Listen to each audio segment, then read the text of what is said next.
Welcome, Dungeon Master. Have you ever wondered how to create compelling factions and intricate power structures for your D&D campaign? Stick around, because today we're diving deep into the fascinating world of factions and political dynamics that will captivate your players. Factions and power structures add depth and complexity to your D&D world. They drive the plot, create tension, and provide endless opportunities for intrigue and adventure. In this video, we'll explore different types of factions, how to build them, and how to integrate them into your campaign. But before we get started, I want to let you know that I'm giving away free copies of the Dungeon Master's Session 0 guide, Setting Up for Success. This guide is packed with tips and tools to help you kickstart your campaign, set expectations with your players, and establish a solid foundation for your adventures. The link is in the description below. Don't miss out on this valuable resource. Now, let's get started on mastering the art of creating factions and power structures in your D&D campaign.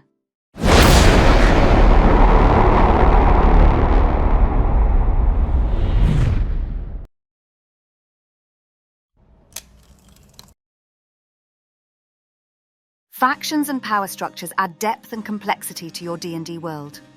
They can drive the plot, create tension, and provide endless opportunities for intrigue and adventure. Factions are organized groups of individuals with shared goals, beliefs, or interests. These can range from mercantile guilds to religious orders, and from criminal organizations to political factions. Power structures, on the other hand, determine how authority and influence are distributed within a society. Together, they shape the social and political landscape of your world. Factions are groups with common goals and interests. They can be based on trade, religion, crime, politics, or military might. On the other hand, power structures define who holds authority and how it is exercised. They can be hierarchical, decentralized, or anything in between. The Merchants Guild is a powerful faction that controls trade and commerce in a major city. Their influence extends to local politics and even the city's defense forces. The Order of the Silver Flame is a religious order and power structure dedicated to purging evil and corruption. They have a strict hierarchy, with high-ranking priests wielding significant power. Understanding factions and power structures is essential for creating a dynamic and immersive world. They provide a framework for conflict, alliances, and intrigue, making your campaign more engaging and realistic.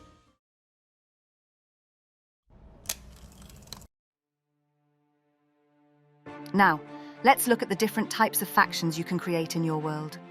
Each type brings its own unique dynamics and potential for storytelling. Factions come in many forms, each with its own goals, methods, and influence. Understanding these types will help you create a diverse and engaging world. Guilds are organized groups focused on a particular trade or profession. They can be powerful economic forces in your world, controlling the flow of goods and services. The Ironworks Guild controls blacksmithing and metalwork in the city, setting prices and standards for all related trades. Religious orders are groups dedicated to the worship of a deity or a set of spiritual principles. As factions, they can influence culture, politics, and daily life through their rituals and teachings. The Order of the Radiant Sun seeks to spread the light of their god, Helios, combating darkness and corruption wherever it is found. Religious orders and guilds can also function as power structures, representing a hierarchical system of authority within a society.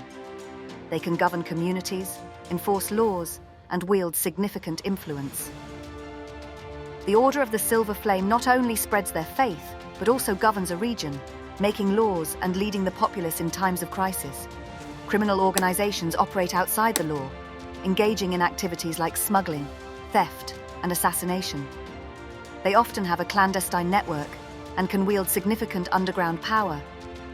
The Shadow Syndicate controls the black market and illicit activities in the city, using bribery and intimidation to maintain their hold.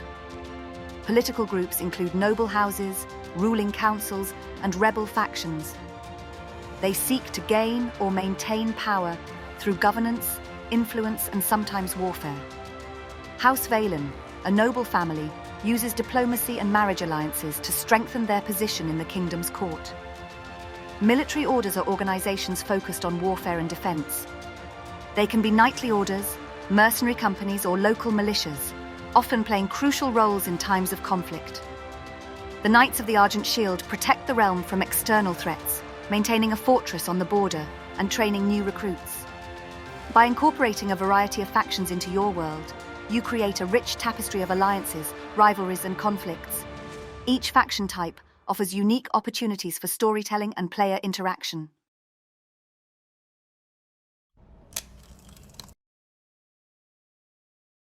Now, let's walk through the process of building a faction.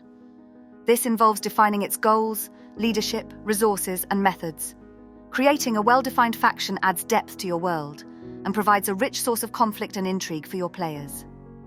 Here's how to build one from scratch. Start by defining what the faction aims to achieve. Are they looking to control trade, spread their religious beliefs, overthrow a ruler, or protect the realm? The Ironworks Guild's primary goal is to control all blacksmithing and metalworking in the city, ensuring they set the standards and prices, identify who leads the faction, and how leadership is structured. Is there a single powerful leader, a council, or a democratic assembly? The Ironworks Guild is led by a council of master blacksmiths who make decisions collectively. Determine what resources the faction has at its disposal. This can include wealth, manpower, information, and magical artifacts. Also, consider their influence within the world. The Ironworks Guild has significant wealth from their trade, skilled blacksmiths, and spies within other guilds to gather information. Consider how the faction achieves its goals. Do they use diplomacy, force, subterfuge, or a combination of these methods? The Ironworks Guild uses a mix of economic pressure, trade negotiations, and occasionally sabotage to maintain their dominance. Building a faction with clear goals, leadership, resources, and methods makes it a dynamic and integral part of your world. It provides rich opportunities for storytelling and player interaction.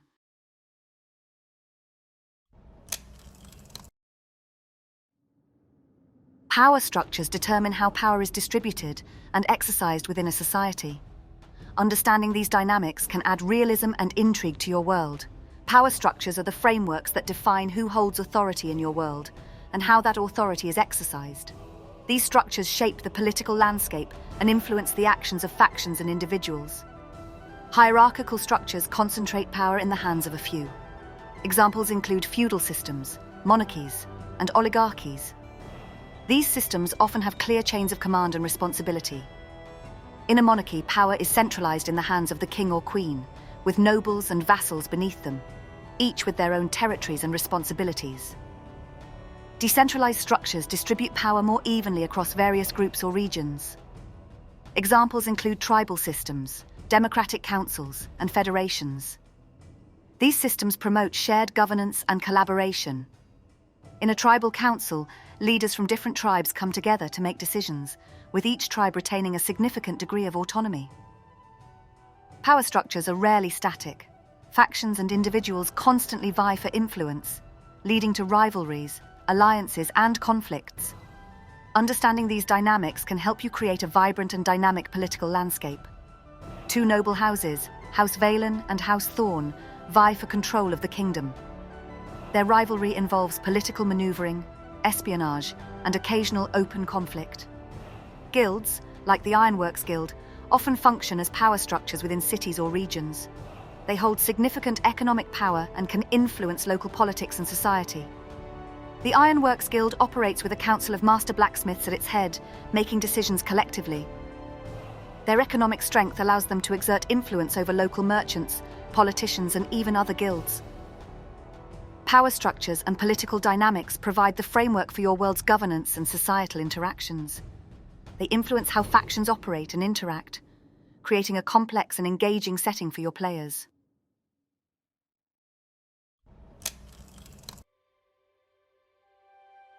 Integrating factions into your campaign provides players with rich, engaging content. Here's how to weave them into your story. Bringing the rich history and dynamics of your factions into your campaign helps immerse your players in the world and makes their adventures more meaningful and engaging. Design quests and missions that revolve around faction activities. These can include espionage, diplomacy, and direct conflict. Faction-related quests not only advance the story, but also develop the world and deepen the player's connection to it.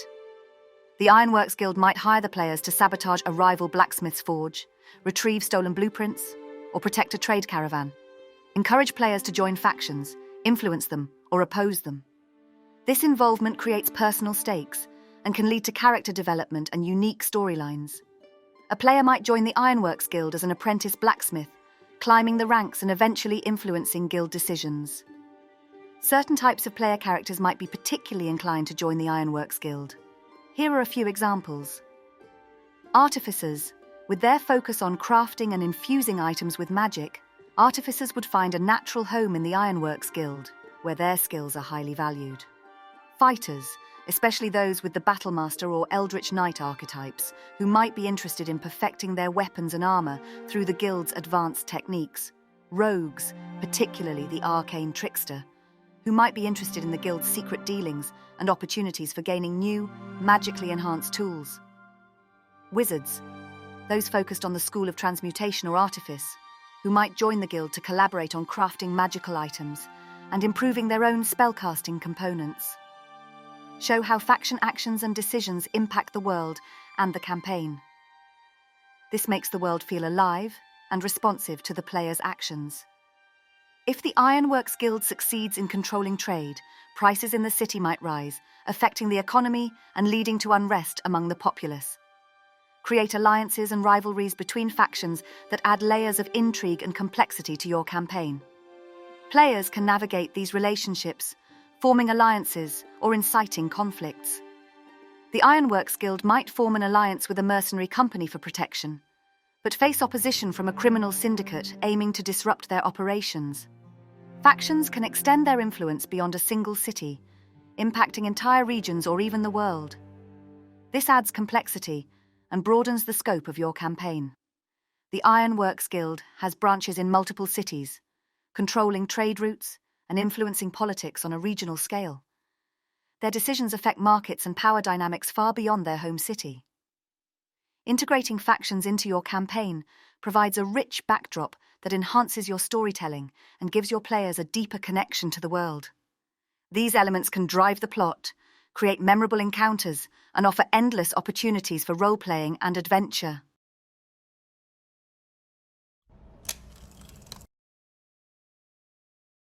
By now, you should have a solid understanding of how to create and integrate compelling factions and power structures into your D&D campaign. Let's quickly recap the key points we've covered. We started by exploring the different types of factions, then moved on to building a faction with clear goals, leadership, resources, and methods. We discussed the importance of power structures and political dynamics. And finally, we integrated factions into your campaign to create a rich and dynamic world. Creating detailed factions and power structures adds depth and immersion to your D&D world. Remember, these principles apply not only to traditional fantasy settings, but also to your home-brewed worlds. Be consistent and thoughtful in your world building. Develop unique customs, belief systems, and social structures for each faction, and think about how they interact with one another. Embrace creativity. Let your imagination run wild and create a world that excites you. Collaborate with players. Make the world-building process a collaborative effort with your players. Enjoy the journey, have fun, and enjoy the creative process of bringing your world to life. Thank you for watching, Dungeon Master. If you enjoyed this video, please like, comment, and subscribe for more Dungeon Master tips and guides. And if there's anything I didn't cover that you think I should have, let me know in the comments below. Your feedback helps me create better content for you. And don't forget, you can get a free copy of our Session Zero guide. This guide is packed with tips and tools to help you kickstart your campaign, set expectations with your players, and establish a solid foundation for your adventures. The link is in the description below. Happy world building, Dungeon Master! Don't forget to subscribe and check out our other videos for more tips and guides. Until next time, may your adventures be epic and your worlds be legendary.